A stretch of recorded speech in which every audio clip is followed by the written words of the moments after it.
أشهد أن لا إله إلا الله وحده لا شريك له وأشهد أن محمدا عبده ورسوله أما بعد فأعوذ بالله من الشيطان الرجيم بسم الله الرحمن الرحيم الحمد لله رب العالمين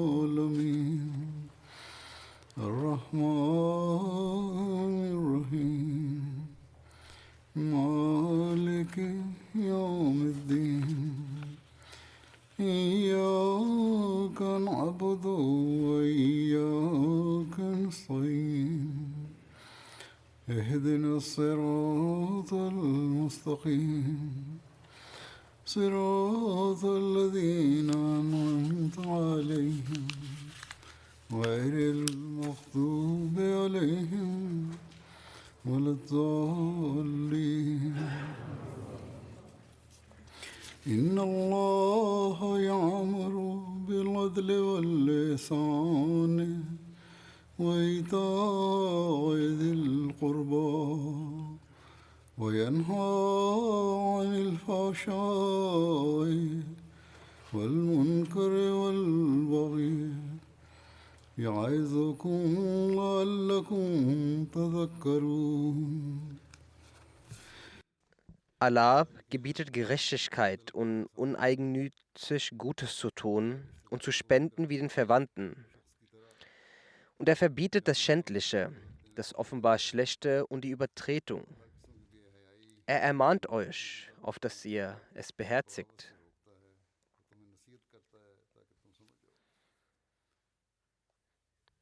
Dieser Vers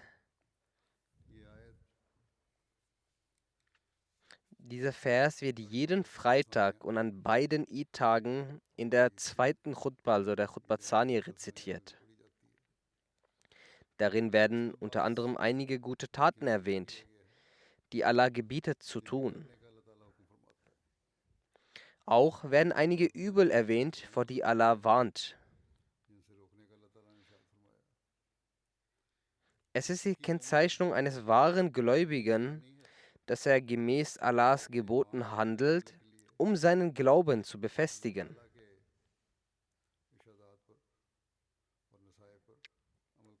Ansonsten wird nicht jener Rang erlangt, den ein Muslim zu einem wahren und wahrhaftigen Gläubigen macht.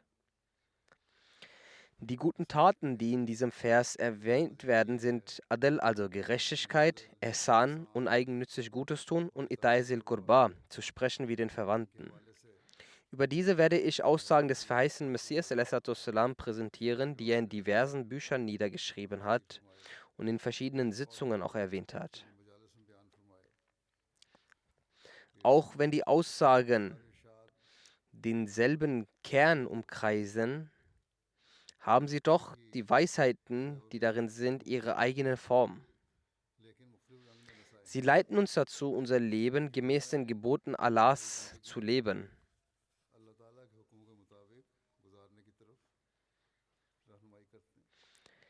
Der verheißene Messias a.s. hat diese guten Taten und Besonderheiten nicht nur auf zwischenmenschliche Beziehungen reduziert, sondern auch erwähnt, wie man mit Allah eine Beziehung von Adl, also Gerechtigkeit, Ihsan, uneigennützig Gutes zu tun, und Ita'izil Qurba, also zu sprechen wie den Verwandten, wie man mit Allah all dies führen kann, ein Leben.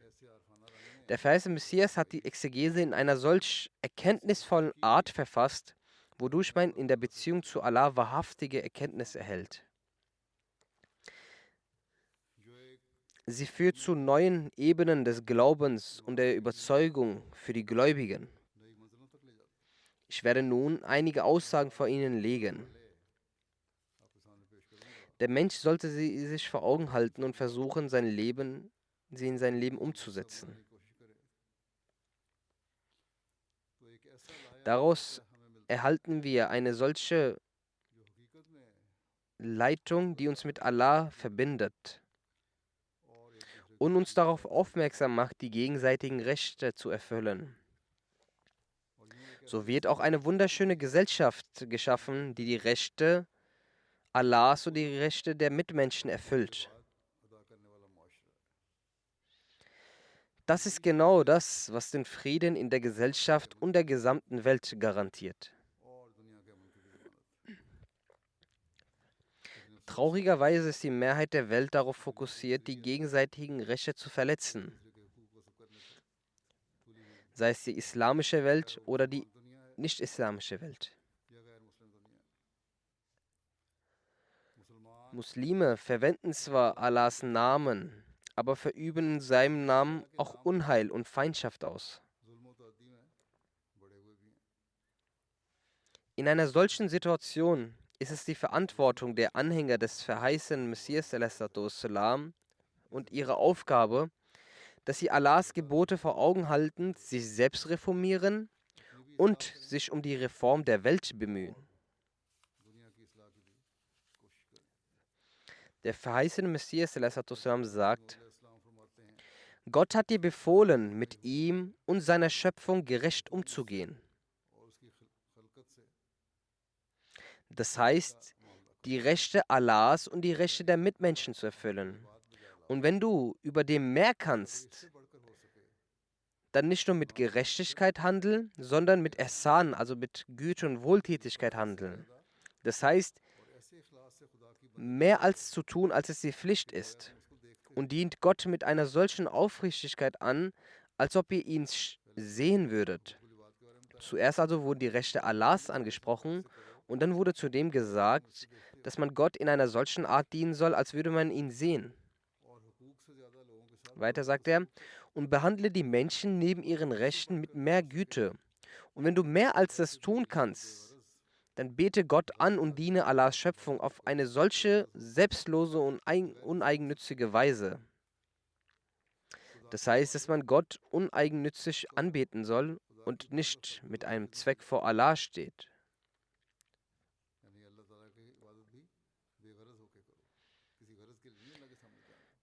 Und auch die Schöpfung Allahs sollst du uneigennützig dienen, wie es jemand aus Herzen für die nahen Verwandten tut. Dann erklärt der verheißene Messias anhand dieses Verses die Erfüllung der Rechte Allahs und auch wie die Rechte der Mitmenschen zu erfüllen sind. Er sagt: Zuallererst ist die Bedeutung dieses Verses, dass du mit deinem Schöpfer im Gehorsam zu ihm Gerechtigkeit ausübst und nicht ungerecht wirst. Also, dass du dich stets um ihn sorgst und im Gehorsam Allah gegenüber stets mit Gerechtigkeit handelst. So wie in der Tat niemand außer ihm anbetungswürdig ist, niemand liebenswert ist und niemand vertrauenswürdig ist. Denn aufgrund von Schöpfung, Existenz und Souveränität gehört ihm jedes einzelne Recht. Wie kann man Allah gegenüber gerecht sein? Dass man eine Beziehung des Gehorsams mit Allah pflegt. Und wir müssen deshalb eine Beziehung des Gehorsams mit ihm pflegen, weil er unser Schöpfer ist. Er ist ewig und wird ewig weilen. Die Herrschaft ist in seiner Hand. Er ist der Herr und der Erhalter. Er erfüllt all unsere Verlangen. Deshalb liegt es recht bei ihm, dass er vertraut wird, dass er geliebt wird. Gleicherweise sollst du ihm niemand in seiner Liebe, in seiner Herrschaft und seiner Anbetung ihm zur Seite stellen. Wenn du es so geschafft hast, so ist das die Gerechtigkeit, die dir obliegt. Das ist die Gerechtigkeit Allah gegenüber, die ausgeführt werden muss. Dann, wenn du darin Fortschritte machen möchtest, dann gibt es die Ebene des Ihsan, also der Güte. Und es heißt, dass du über seine Erhabenheit so stark überzeugt bist und vor ihm in seiner Anbetung so diszipliniert wirst und so stark in seiner Liebe verfällst, als würdest du seine Erhabenheit, Majestät und seine ewige Schönheit sehen. Die nächste Stufe ist Ehsan, also Güte. Der Mensch kann Allah gegenüber nicht gütig sein. Hierin ist aber gemeint, dass der Mensch in seiner Anbetung, seiner Ehrbietung und seiner vertieft wird, in seiner Liebe, als würde er seine Herrlichkeit und Majestät sehen, seine Eigenschaften erkunden und seine ewige Schönheit sehen.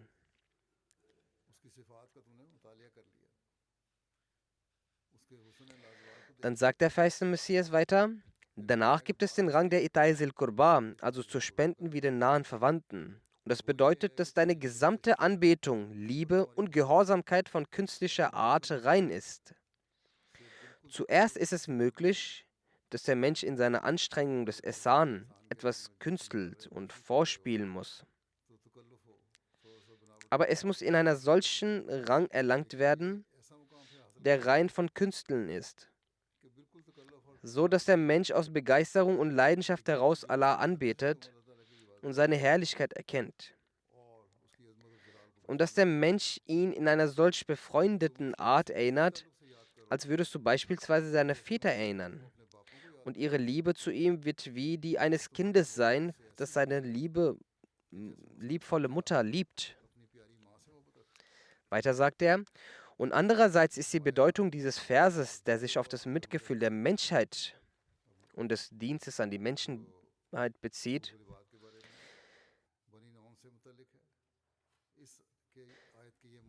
dass sie ihren Brüdern und der Menschheit gerecht werden und ihnen nicht mehr schaden, als ihre Rechte und Gerechtigkeit einstehen. Dass man Gerechtigkeit ausübt, soweit es dein eigenes Recht erfüllt, aber immer im Rahmen der Gerechtigkeit und keine falschen Wünsche geäußert werden.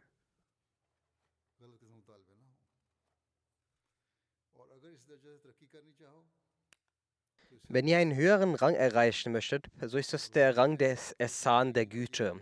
Hierin sollst du deinem Bruder gegenüber Güte zeigen, obwohl er eine Sünde begeht. Zeige Güte, wenn er dir schlecht behandelt.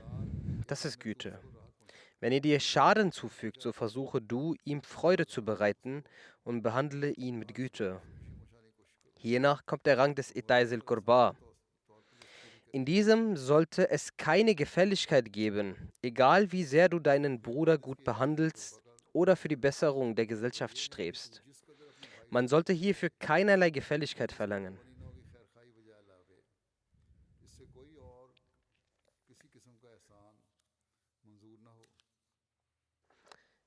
Vielmehr sollte es ein natürliches Verlangen sein, ohne etwas im Gegenzug zu erwarten. Es sollte ein natürliches Verlangen sein, wie ein Verwandter einem anderen Verwandter gegenüber gütig ist.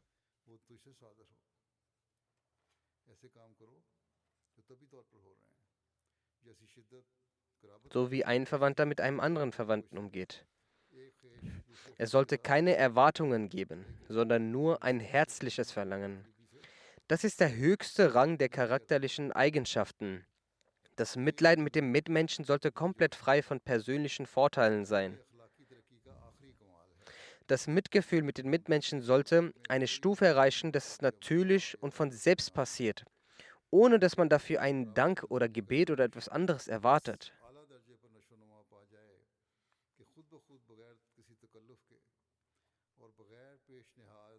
Diese Güte sollte durch einen natürlichen Trieb passieren.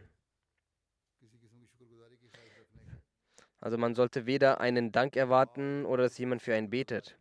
Man sollte keinerlei Erwartungen haben. Allein durch das Mitgefühl gegenüber dieser Person sollte diese Güte passieren.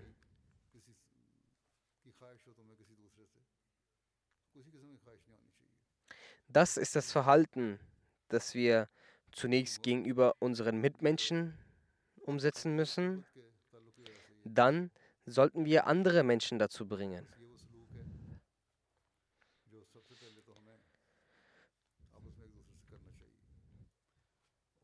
Über die Rechte Allahs heißt es weiter: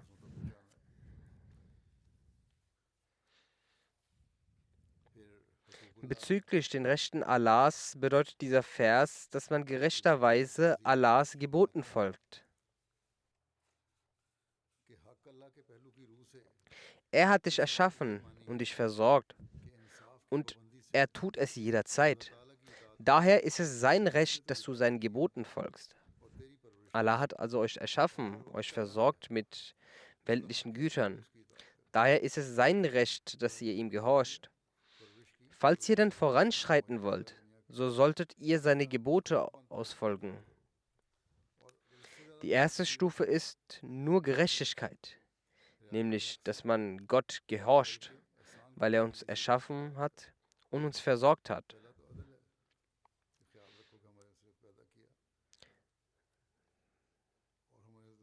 Die nächste Stufe ist, dass man Gott gehorcht, denn Allah ist der Gütige. Seine Gnaden können nicht aufgezählt werden. Man sollte anfangen, die Gnaden Allahs aufzuzählen und seinen Geboten dann zu folgen. Das ist der Rang des Ehsan, also der Güte. Und dieser Rang ist höher als der Gerechtigkeit Adl, weil man hier stets die Güte Allahs vor Augen hat. Durch das ständige Aufzählen der Gnaden Allahs wird einem das gütige Wesen Allah ersichtlich. Daher gehört zu diesem Rang auch, dass man Allah anbetet, als könne man ihn sehen.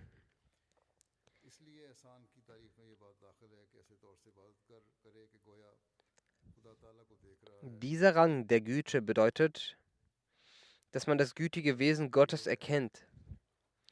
Man selbst kann gegenüber Gott nicht gütig sein. Es ist die Gnade Allahs, durch deren Wiederholung und Erkennung der Mensch selbst zu einem gütigen Menschen werden kann.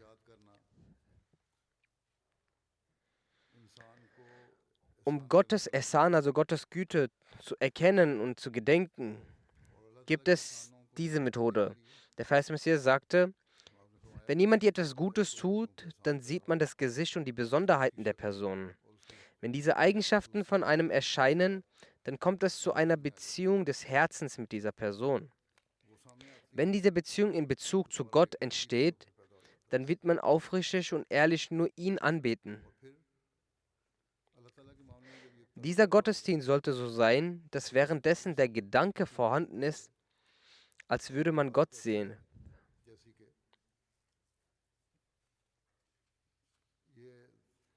Der verheißene Messias a.s. sagt weiter, es gibt 3 Arten jener Leute, die die Gehorsamkeit Allahs leisten.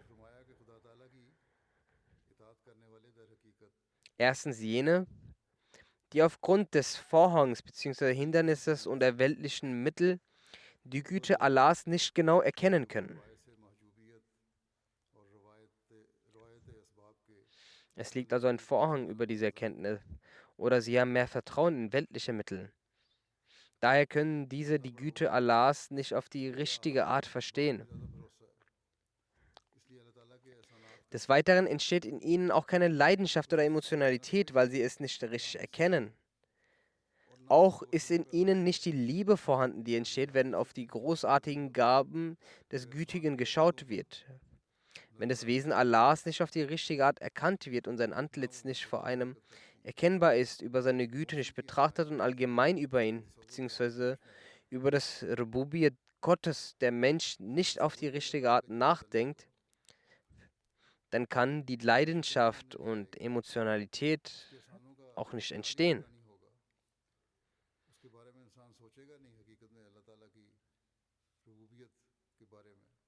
Der verheißene Messias sagt weiter, das, was durch das Betrachten der außergewöhnlichen Gaben des Gütigen in Entstehung kommt, also dann wird ein solches Gefühl im Herzen nicht entstehen, was durch das Betrachten der Gaben des gütigen Allahs zustande kommt. Sie akzeptieren nur sehr oberflächlich die Rechte Allahs, die Schöpfung und so weiter. Solche Menschen akzeptieren auf eine oberflächliche Weise Gott als Schöpfer.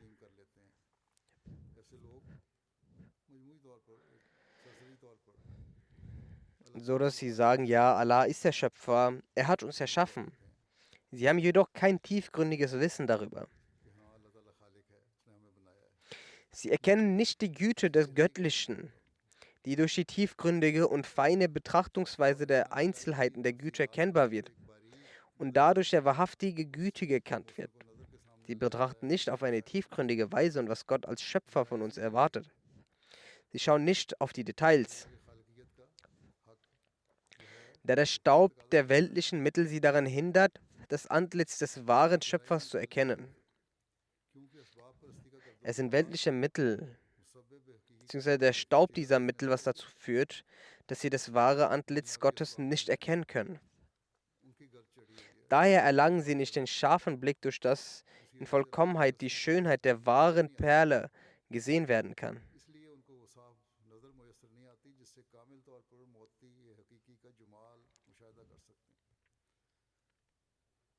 Daher erlangen sie nicht den scharfen Blick, durch das in Vollkommenheit die Schönheit der wahren Perle gesehen werden kann, dass sie also nicht die Schönheit des wahren Gütigen und jenem, der wahrhaftig gibt, erkennen können. Ihre Erkenntnis, die Defizite aufweist, ist verschwommen mit dem Schmutz der weltlichen Mittel. All die Erkenntnis, die sie über Gott haben, haben sie, durch das sie manchmal das Gebet verrichten und manchmal wiederum nicht. Bisweilen die Rechte erfüllen und dann wieder nicht. Darin ist der Schmutz der Mittel vermischt. Weltliche Mittel und Wünsche sind enthalten, sodass das wahre Antlitz Gottes nicht gesehen werden kann. Und dadurch kann man die wahren Gaben Gottes nicht erkennen. Selbst konzentrieren sie sich auch nicht darauf, was notwendig ist, um die Güte zu erkennen. Ihre Erkenntnis ist eine verschwommene Erkenntnis, so als würde es nebelig sein. Dadurch kann das Antlitz nicht gut erkannt werden.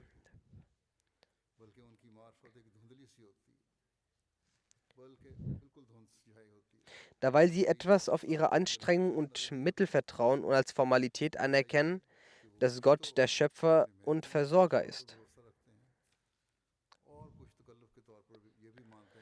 Sie wissen es gar nicht gewiss. Sie haben ein gewisses Vertrauen darauf, dass wir ja diese Arbeit geleistet haben.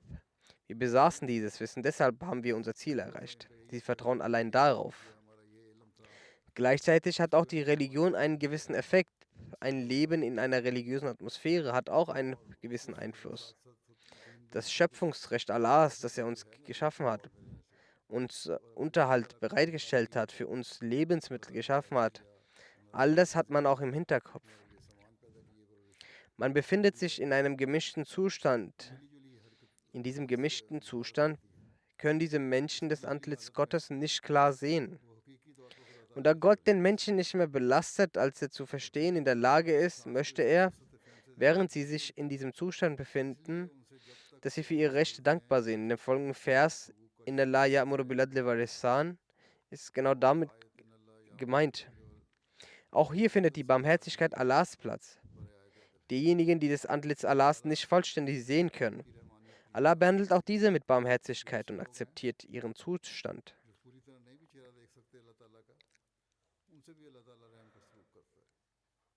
Der verheißene Messias sagt, aber darüber hinaus gibt es eine höhere Stufe für den Menschen.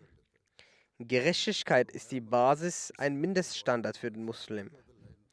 Aber es gibt eine höhere Stufe der Erkenntnis des Menschen und diese lautet, wie es der verheißene Messias bereits erklärt hat, dass die Sicht des Menschen völlig befreit von der Blendung der Ursachen und auf die Hand der Gnade und dem uneingenützig guten Handeln Gottes blickt. Man vertraut dann nicht allein auf weltliche Mittel, vielmehr sieht das Auge die Gnaden Gottes. Wenn eine Person zum nächsten Schritt übergeht, entsteht ein vollständiges Vertrauen auf Allah. Man erlangt die Gotteserkenntnis. Auf dieser Stufe tritt der Mensch vollständig aus den Schleiern der mittelbezogenen Abhängigkeit heraus. Er verlässt sich nicht auf weltliche Dinge, denn er hat ein vollständiges Vertrauen auf Allah. Und Aussagen wie zum Beispiel, ich habe meinen Ertrag aus der Ernte wegen meiner eigenen Bewässerung erreicht oder aus eigener Kraft diesen Erfolg erzielt, oder durch die Hilfe von Zaid habe ich dieses und jenes Ziel erreicht und durch die Warnung von Bakr wurde ich aus einem Unheil gerettet. Das sind alles Aussagen, die sich als falsch und unrichtig erweisen. Man verlässt sich nicht auf die eigenen Verdienste, noch auf die Hilfe und Verdienste anderer.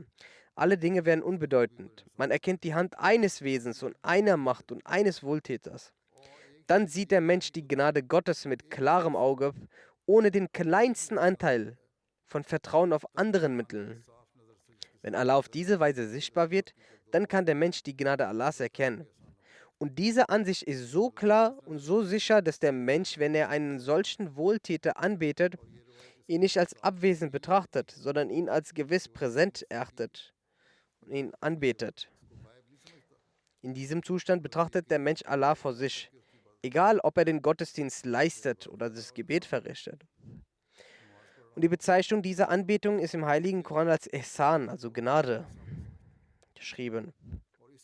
Sich vor Allah so niederzuwerfen, als ob Gott vor einer Person steht.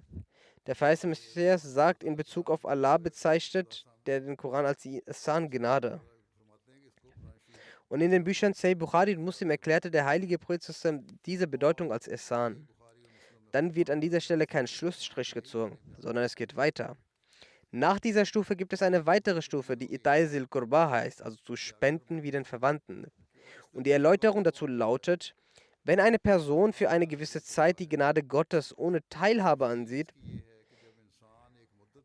also die Gaben Gottes, dass der Mensch ihren Erhalt ohne jegliche weltliche Mittel erachtet, ohne Teilhabe erachtet und allein auf Allah vertraut, ihn als präsent und mittellosen Wohltäter versteht und ihn anbetet, dann wird das Endergebnis dieser Auffassung und Konzeption sein, dass er eine persönliche Liebe zu Allah entwickelt. Dann wird eine persönliche Liebe zu Allah entstehen. Es wird kein Motiv haben. Das Bitten einer Sache wird nicht daraus resultieren, weil es ein Bedürfnis ist. Vielmehr wird es aus einer persönlichen Liebe entspringen, weil die ständige Beobachtung häufiger Gunsterweisungen notwendigerweise eine Wirkung im Herzen der dankbaren Person hervorruft, die allmählich über die persönliche Liebe der Person hinauswächst. Eine Person, die Gefallen getan hat und das Bewusstsein für häufige Gefallen und ihre Beobachtung zu sehen, wie Allah seine Gnade erweist, die Verständnis und Erkenntnis darüber zu erlangen. Was geschieht dann? Dadurch wird die Liebe zum Wesen Gottes geschaffen, denn es ist ein Prinzip, dass, wenn eine solche Beziehung gepflegt wird, das Herz durch die endlosen Gunsterweisungen, die auf ihn eintreffen, von einer innigen Liebe gefüllt wird. In diesem Fall betet er sie nicht nur mit dem Gedanke der Gunsterweisung an, sondern seine persönliche Liebe wurzelt in seinem Herzen.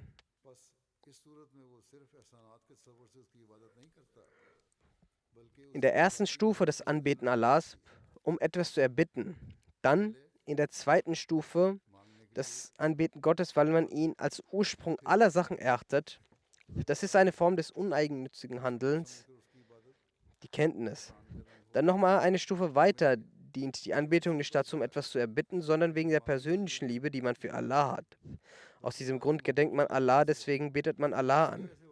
Vergleichbar wie ein Kind eine persönliche Liebe zu seiner Mutter pflegt. In diesem Stadium betrachtet er nicht nur Allah, während er betet, sondern erfreut sich an diesem Anblick. Wie ein wahrer Verehrer und eine persönliche Liebe wird in ihm geschaffen, wobei alle egoistischen Absichten verschwinden. Das ist die Stufe, die Allah mit Itai Zil Qurba gedeutet hat, also zu spenden wie den Verwandten. Und eben darauf hat Allah im Vers hingewiesen, Faskurullaha ka zikrikum abakum au ashadda zikran. Dann gedenket Allahs, wie ihr eure Väter zu gedenken pflegtet, nun noch inniger. Das ist das Stadium und der Rang, in dem man eine reine Liebe zu Allah pflegt.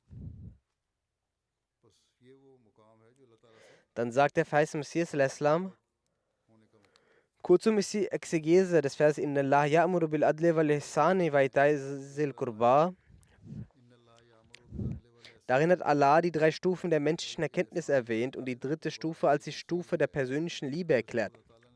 Und das ist die Stufe, in der alle persönlichen Motive verbrannt werden. Das Herz ist gefüllt mit Liebe wie ein Glas gefüllt mit Parfüm. So wie ein Fläschchen, das gefüllt ist mit Parfüm. Ein Hinweis auf diese selbe Stufe findet sich im folgenden Vers. وَمِنَ النَّاسِ مَنْ يَشْرِي نَفْسَهُ ابْتِغَاءَ مَرْضَاتِ اللَّهِ وَاللَّهُ رَءُوفٌ بِالْعِبَادِ. Und manch einer unter den Menschen würde sich selbst verkaufen im Trachten nach Allahs Wohlgefallen. Und Allah ist gütig gegenüber seine Diener. Dann sagt Allah weiter, Bala man aslama wajhahu lillahi wa huwa muhsinun falahu ajruhu inda rabbihi wala khawfun alayhim wala hum yahzanun. Nein, wer sich gänzlich Allah unterwirft und Gutes tut, ihm wird sein Lohn bei seinem Herrn. Keine Furcht soll auf solche kommen, noch sollen sie trauern. Das heißt, diejenigen, die erlöst sind, diejenigen, die ihre Wesen Gott übergeben und ihn mit dem Gedanken seiner Gaben anbeten, als ob sie ihn sehen würden. Solche Leute werden von Gott belohnt.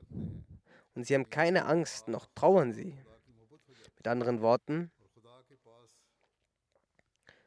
Gott und Gottes Liebe werden zu ihrem Lebensziel. Und die Segen Gottes werden ihr Lohn. Die Segnungen Gottes sind ihr Lohn. Dann sagt Allah, Yutimu ta'ama, innama nut'imukum liwajhillahi, la nuridu minkum jazaun wala shakur. Jazaun wala shakura. Das heißt, gläubige Menschen sind jene, die dem Armen, den Weisen und den Gefangenen speisen. Aus Liebe zu ihm. Indem wir sprechen, wir speisen euch nur um Allahs Willen. Wir begehren von euch weder Lohn noch Dankbarkeit. Noch haben wir einen anderen Zweck. Mit all diesen Diensten beabsichtigen wir nur das Gesicht Antlitz Allahs. Die einzige Bedeutung des ganzen Dienstes ist, dass Allah mit uns zufrieden ist und wir ihn noch klarer sehen. Man sollte darüber nachdenken, wie klar aus all diesen Versen hervorgeht, dass der Koran die höchste Klasse der Anbetung Gottes und rechtschaffene Taten festlegt.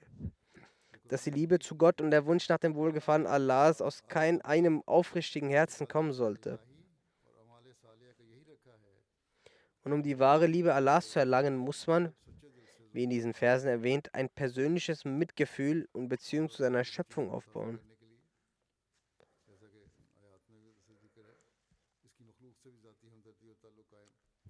Das Recht von diesem kann nur ein wahrer Gläubiger bringen.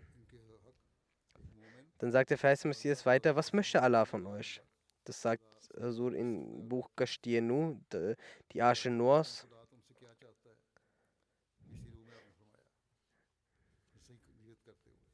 Dass ihr gerecht zu den Menschen seid. Mehr noch, ihr sollt auch jenes Gutes tun, die euch niemals Guten getan haben.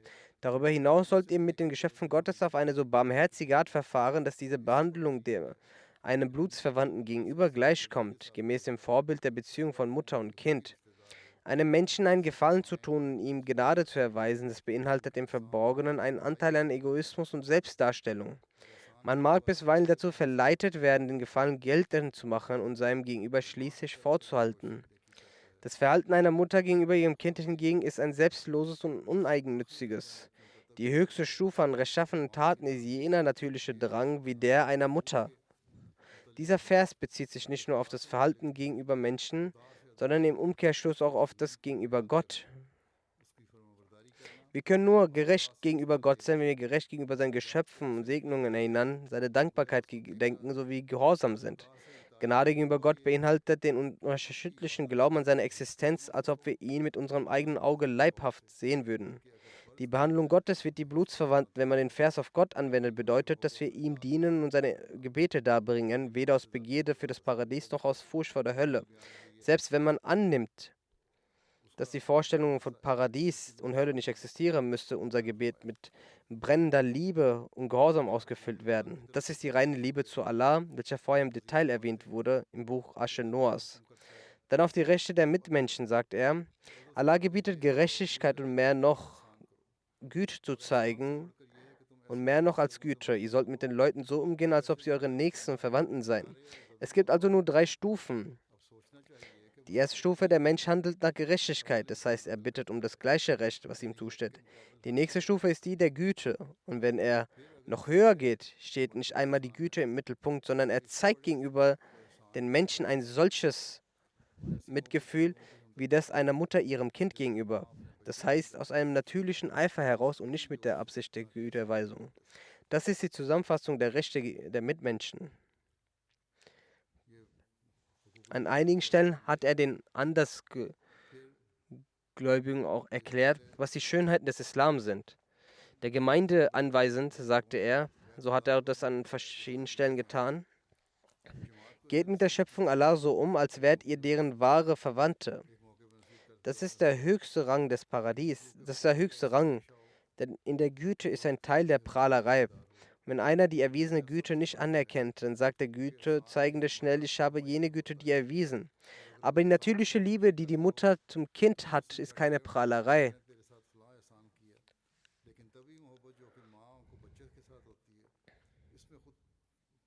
Wenn ihr jemanden Güte erweist habt, dann haltet ihr es auch manchmal vor, aber die Mutter hat es niemals ihrem Kind vorgehalten.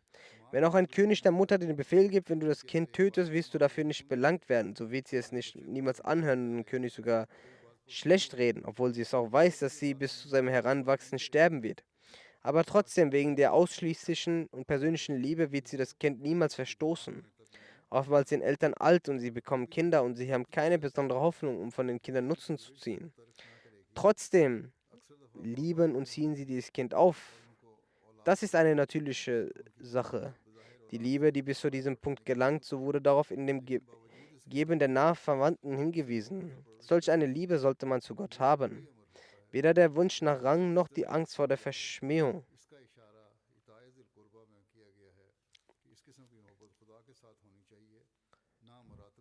Dann sagt der Vers weiter, der kleinste Rang von Gerechtigkeit ist, wie viel man nimmt, so viel gibt man auch zurück. Wenn er davon weiter voranschreitet, dann ist der Rang der Güte.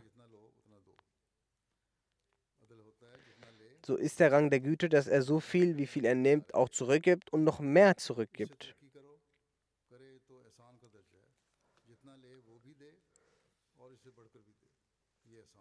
Dann gibt es eine noch höhere Stufe, mit Daisul Qurba, dass er mit anderen solch gütig umgeht wie die Mutter mit Kind, ohne die Absicht einer Gegenleistung zu erhalten, auf natürliche Weise das Kind liebt. Im Heiligen Koran wird deutlich, dass die Leute Allahs voranschreiten und solch eine Liebe erlangen können. Die Aufnahmefähigkeit des Menschen ist nicht gering. Diese Sachen erlangt man durch den Segen Allahs. Es sind sogar die Bedingungen für die Erweiterung des Charakters. Ich bin davon überzeugt, dass die Leute Allahs bis hierhin voranschreiten, dass sie mehr als die mütterliche Liebe den Menschen lieben. Um die Rechte der Mitmenschen zu erbringen, können auch die Menschen mehr als eine Mutter geliebt werden.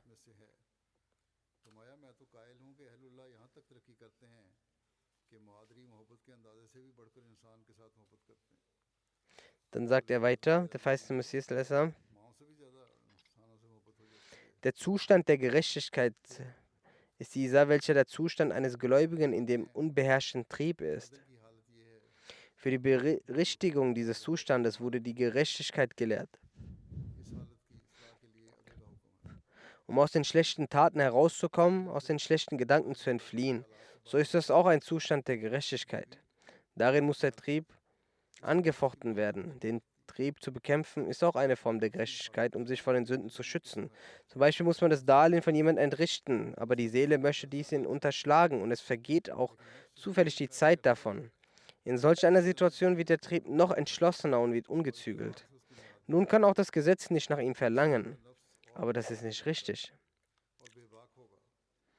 Es ist die Anforderung der Gerechtigkeit, dass sein Darlehen bezahlt wird und dass es durch keinerlei Planung unterdrückt wird. Einige Leute unterschlagen das Darlehen und warten, bis die Frist ist und schreiten sogar das Darlehen ab, wenn es den klaren Beweis gibt.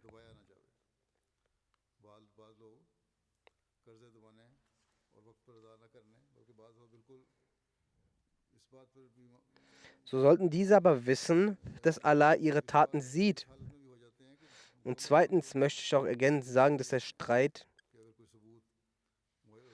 um das finanzielle Nehmen und Geben auch deshalb geschieht, weil Menschen unnötig auf andere zu sehr vertrauen und zu sehr hoffen. Wobei es das Gebot Allahs ist, dass wenn es auch um das Handeln geht, dann schreibt es auf. Und nicht, dass ihr sagt, jener ist mein Verwandter und jener ist mein Freund und deshalb werde ich es nicht aufschreiben. Daher entstehen dann auch Konflikte. Dadurch nimmt dann auch der unbeherrschte Trieb den Menschen in die falschen Taten, um ihn zu vernichten. So ist die Aufgabe eines Gläubigen, dass er sich davor schützt und mit Gerechtigkeit handelt. Der verheißene Messias sagt weiter, ich muss mit Trauer sagen, dass einige Menschen nicht darauf achten. Und auch in unserer Gemeinde gibt es solche Menschen, die sehr wenig darum kümmern, ihr Darlehen zu bezahlen und ihre Schulden zu bezahlen. Das ist gegen die Gerechtigkeit. Der Prophet zusammen verrichtet nicht das Totengebet solcher Menschen. Soll jeder von euch diese Sachen besonders merken, dass man in der Zahlung der Schulden nicht träge sein sollte. Man sollte von jeder Form von Betrug und Täuschung fliehen, denn dies ist gegen den göttlichen Befehl, welcher in dieser Vers genannt wird. Danach kommt der Rang der Güte. Wer auch die Gerechtigkeit achtet und die Grenzen nicht bricht, so gibt Allah ihm Kraft und Stärke und dieser beginnt in den rechtschaffenen Taten weiter voranzukommen. Er zeigt nicht nur Gerechtigkeit, sondern für eine kleine gute Tat begeht er eine große gute Tat. Aber im Zustand der Güte ist noch eine Schwäche mit dem Menschen.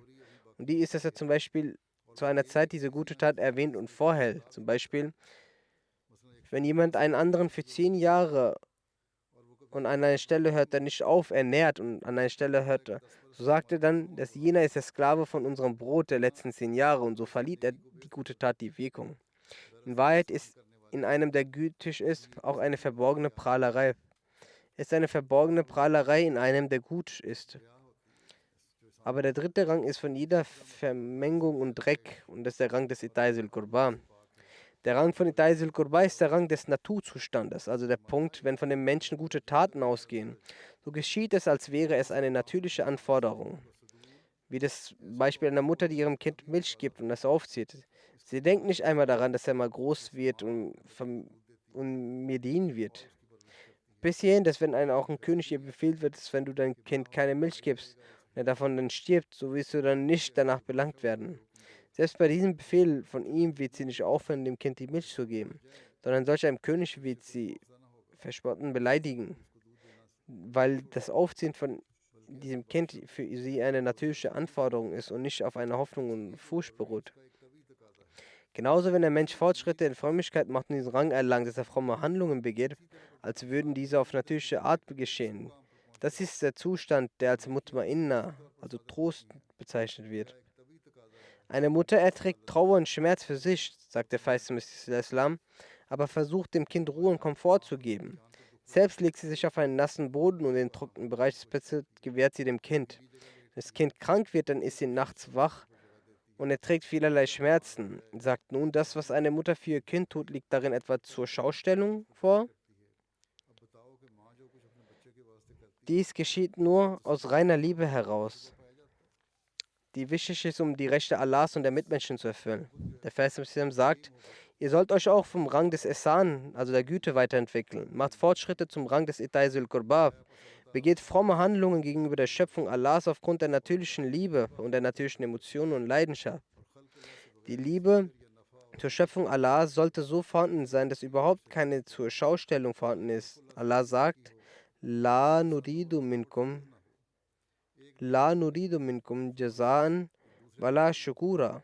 Das heißt, dass es die Regel der gottesnahen Menschen sind und jene, die die höchsten Ränge erlangt haben, dass ihre frommen Handlungen nur für Allah vollzogen werden. In ihren Herzen kommt nicht der Gedanke, dass für sie gebetet wird oder Dank ausgesprochen wird. Die frommen Handlungen werden mit der Leidenschaft getätigt, da das Mitgefühl für die Mitmenschen in einem Herzen vorhanden ist.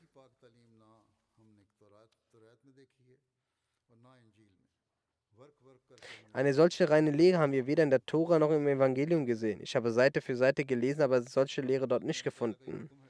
Der verheißene Messias sagt weiter, das Gebot Allahs lautet, auf Gutes mit Gutem zu antworten und ergreife die Gelegenheit, über Gerechtigkeit hinaus Güte zu erweisen, wenn es möglich ist, über die Güte hinaus mit aufrichtiger Begeisterung, rechtschaffen zu handeln, wie bei einem nächsten Angehörigen. Dann erweise Güte mit aufrichtigem Mitgefühl.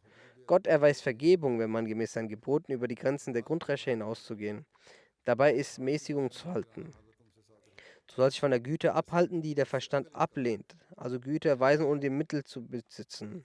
Hüte dich davor, ohne die nötige Kapazität Güte zu erweisen. Man soll den Verstand und Gerechtigkeit als Prinzip beachten. Die Güte soll nicht ohne Kapazität erbracht werden und es soll auch nicht abgelehnt werden, Güte zu erweisen, wenn sie notwendig ist. Kurzum, diese Sachen sind zu beachten. Was sagt der Verstand und worin liegt ein Mehrwert? Entweder du handelst innerhalb deiner Kapazitäten spärlich entsprechend der eingestellten Taisul Qurba oder du überschauerst den Gegenüber maßlos mit Güte. In diesem noblen Vers werden 3 Stufen der Güte, des Guten erwähnt. Wo uneigennützige Güte geboten ist, dort werden die Prinzipien Verstand, Mäßigung und der gute Zweck gelehrt. Das Gebot lautet, dass deine guten Taten auch einen guten Zweck dienen sollen und nicht etwa der Gesellschaft Unruhe stiftet.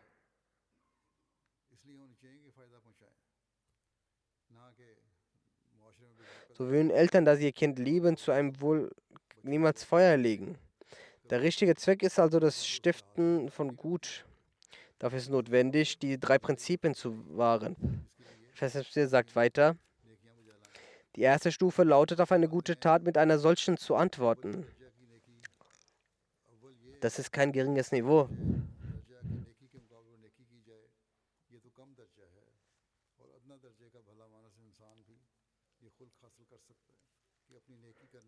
Der Mensch kann nur mit geringster Mühe diese Stufe erreichen, dass er mit der Güteerweisenden gütig umgeht. Jeder Tugendhafte würde dies Güte erweisen. Das ist eine grundlegende Sache, das ist keine hochrangige Frömmigkeit, sondern Tugendhaftigkeit. Die zweite Stufe ist schwieriger und diese ist, eigenständig zuerst Gütigkeit zu erweisen und ohne dass es sein Recht ist, ihnen als Wohltat einen Nutzen zuzufügen. Und diese Handlungsweise ist auch von mittlerem Rang. Viele Menschen erweisen Wohltaten gegenüber Armen und Wohltätigkeit ist ein unscheinbarer Makel, nämlich dass der Wohltäter denkt, dass er eine Wohltat vollbracht hat und möchte im Gegenzug zumindest einen Dank oder ein Bittgebet empfangen. Wenn jemand, dem dieser Wunsch anvertraut wurde, sich dem weigert, so nennt er ihn undankbar und ungütig. Wenn derjenige, der eine Wohltat erwiesen wurde, aus irgendeinem Grund widrig wird, dann nennt man ihn undankbar. Manchmal setzt er ihm aufgrund seiner Wohltat für ihn nicht bewältigbare Lasten auf. Deswegen, weil ich dir eine Wohltat erwiesen habe oder weil ich dir für eine Zeit zugute gekommen bin. Oder du hast einen Nutzen von mir, dann bürgt der Wohltäter ihm außerhalb seiner Macht liegende Lasten auf und erinnert ihn an seine Wohltaten, wie Allah sagt, La tubtilu sadaqatikum bil manni wal adha. O ihr Wohltäter, macht eure Wohltaten, die ihre Grundlage auf Wahrhaftigkeit basiert, nicht durch Vorhaltung und Anspruch eitel. Allah hat solche Menschen eine Warnung gegeben, dass solche Wohltaten ihnen nichts zu Nutzen bringen. Wenn ihr Almosen gibt, dann legt ihre Basis auf Wahrheit. Wenn ihr Vorhaltung ausüben wollt, dann ist ihre gesamte Wohltat zunichte gegangen. Das bedeutet, das Wort Almosen ist abgeleitet von Wahrhaftigkeit im Sadqa und Sidq. Also wenn im Herzen keine Wahrhaftigkeit und Aufrichtigkeit mehr übrig ist, dann bleibt das Almosen kein Almosen mehr. Dann Handlungen der Heuchelei. In der Absicht des Wohltäters befindet sich ein Makel, dass er sogar manchmal in Wut seine Wohltaten vorhält. Aus diesem Grund hat Allah die Wohltäter ermahnt.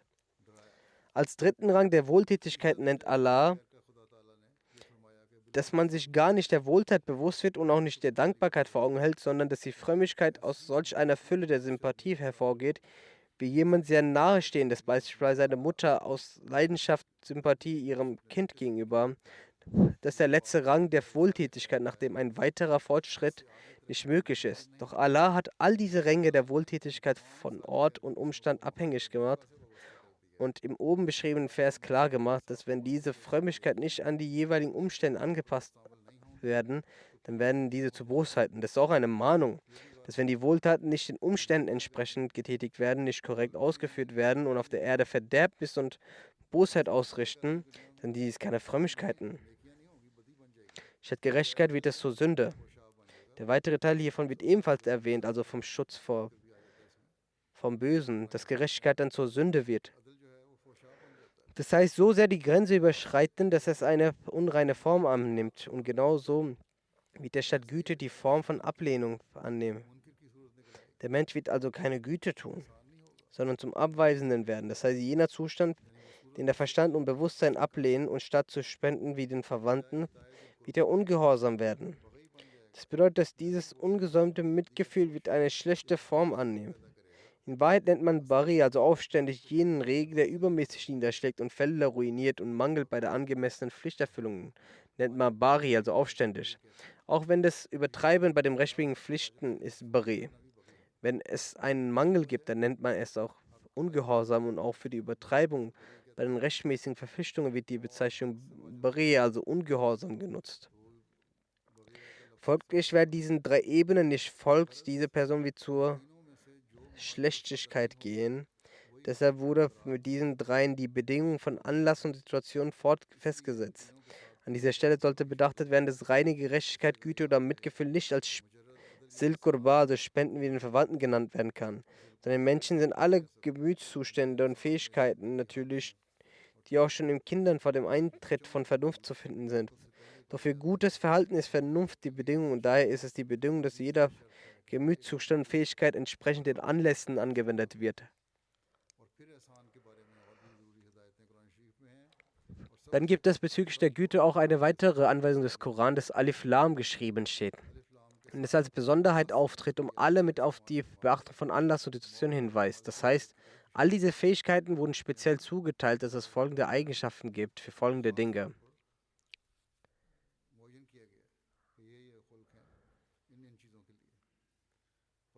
Durch verschiedene Arten und verschiedene Beispiele hat der Verheißene Messias uns angewiesen, diese Wohltaten zu erbringen.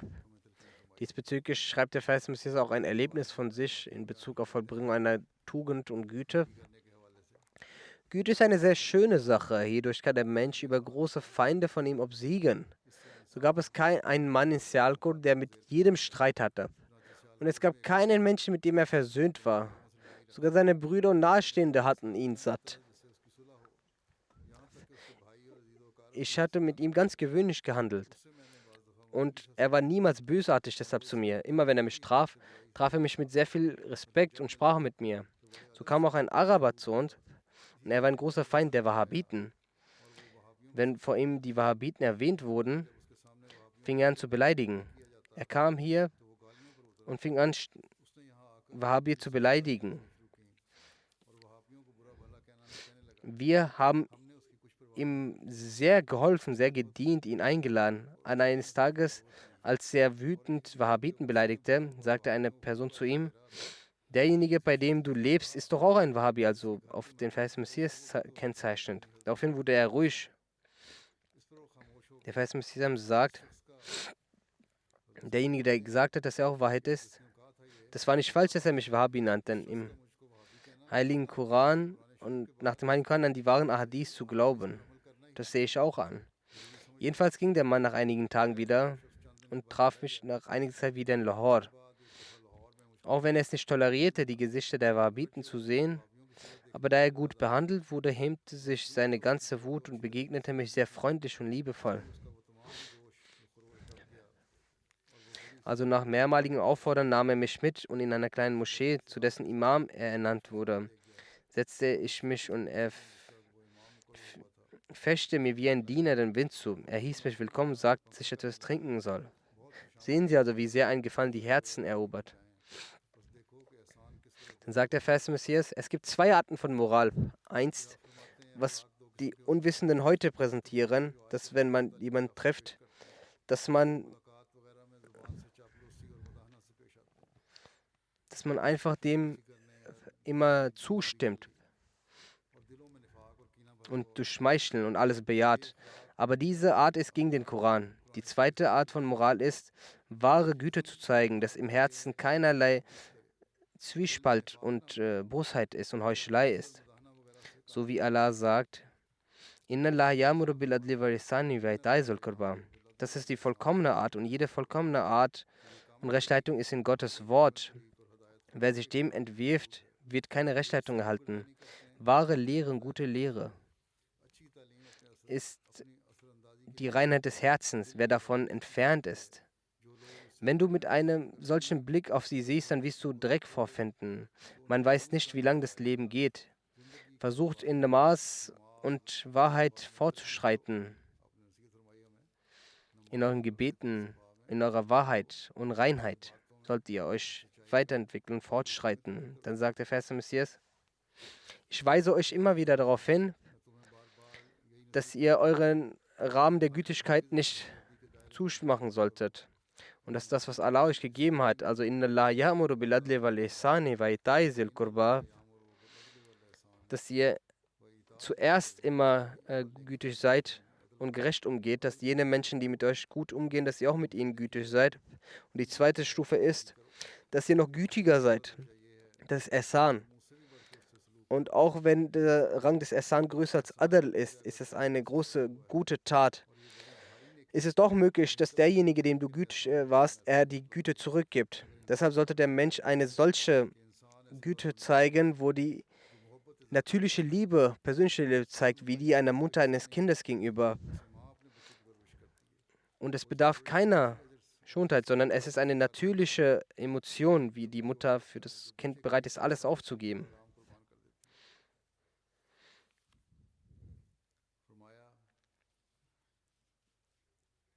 Selbst wenn der König ihm befiehlt, das Kind nicht zu füttern, wird sie den König beleidigen. Auf diese Art sollt ihr wohltätig sein und an diesen Rang gehen.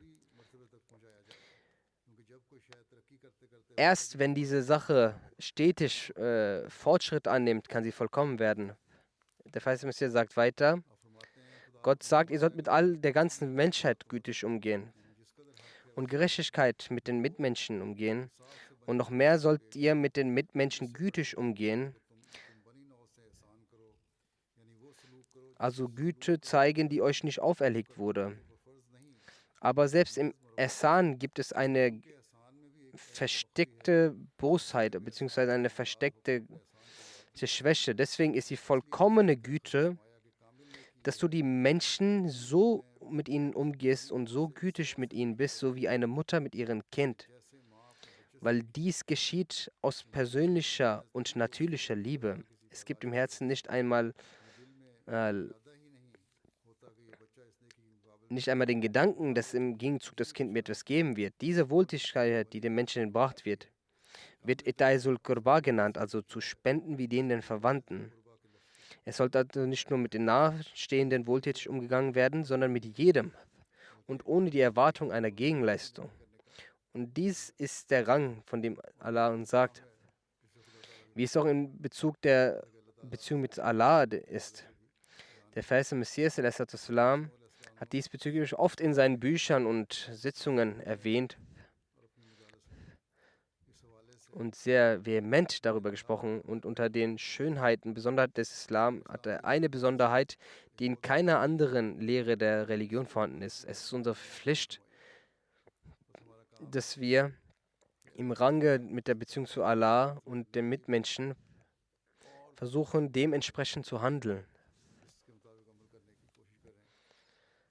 Möge Allah uns dazu befähigen, dementsprechend zu handeln und dass auch wir unseren Rang erhöhen, dass wir den Mitmenschen gegenüber Recht erfüllen,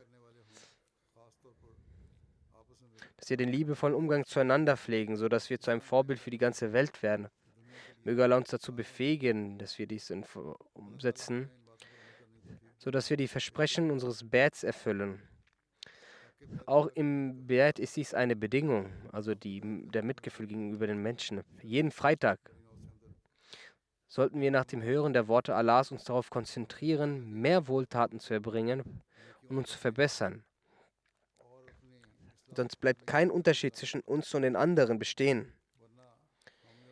Möge Allah einen wesentlichen Unterschied zwischen uns und den anderen zeigen, wie der Vers des Messias ausdrücklich an einer Stelle mit großer Sehnsucht sagte. Beten Sie auch für die Lage in Pakistan. Wir werden unsere Arbeit fortsetzen, um Wohltaten zu verbreiten und die Menschen mit teuflischer Natur und mit einer boshaften Absicht werden weiterhin Tyrannerei ausüben und unterdrücken, was ihre Aufgabe ist. Wir wollen nach dem Befehl Allahs des Gnädigen leben.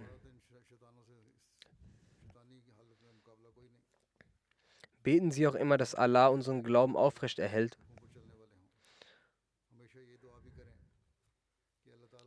und unser Glaube sich nicht loslöst.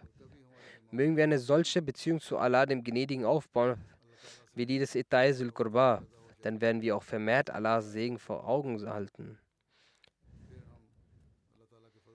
Inshallah. Und die in den Augen von Allah Feinde sind und in den Augen von Allah nicht recht geleitet werden können, möge Allah wird diese Menschen selbst zerstören. Wenn inshallah eine solche Situation besteht, और इंशाल्लाह जब ऐसी सूरत होगी जब हमारा ताल्लुक अल्लाह ताला से होगा तो दुश्मन की तबाही के नज़ारे भी हम देखेंगे.